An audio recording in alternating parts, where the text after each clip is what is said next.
مباراة الأهلي والداخلية ليلة امبارح هي واحدة من أسوأ المباريات اللي قدمها لنا النادي الأهلي عبر تاريخه.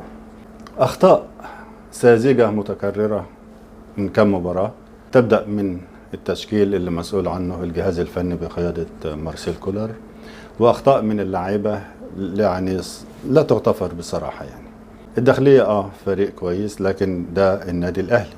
لعبنا، جبنا جول بصعوبة، بعد ما جبنا الجول انطرد واحد من الداخلية، فاضل كام دقيقة على نهاية المباراة، مش قادرين نحافظ على النتيجة.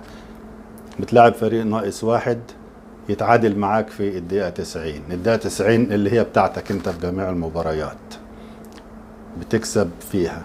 القضية ارتدت علينا، القضية ممكن بتاعتنا أخدتها مننا الداخلية وقضت علينا. يعني مسلسل مستمر لخسارة النقاط في النادي الأهلي. يا ريت نراجع نفسنا شوية، الجهاز الفني واللعيبة. احنا يعني ما تعودناش ان احنا نقسى عليكم، لكن بصراحة في تقصير، وزي ما بنقول غلطة الشاطر ب10. لابد من المحاسبة. النادي الأهلي عودنا دايما انه يلعب كويس وانه يكون مستحق الفوز. بصراحة الماتش اللي فات ده اللي حصل معانا نستاهله. احنا تراخينا، بتلعب فريق ناقص 10، مش قادر تحافظ على النتيجة، مش انك تكسب، لا انت كسبان بالفعل، مش قادر تحافظ على النتيجة كام دقيقة. والله يا ريتك خسرت.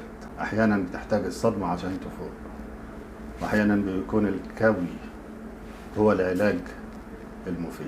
مؤلم لكنه في صالحك.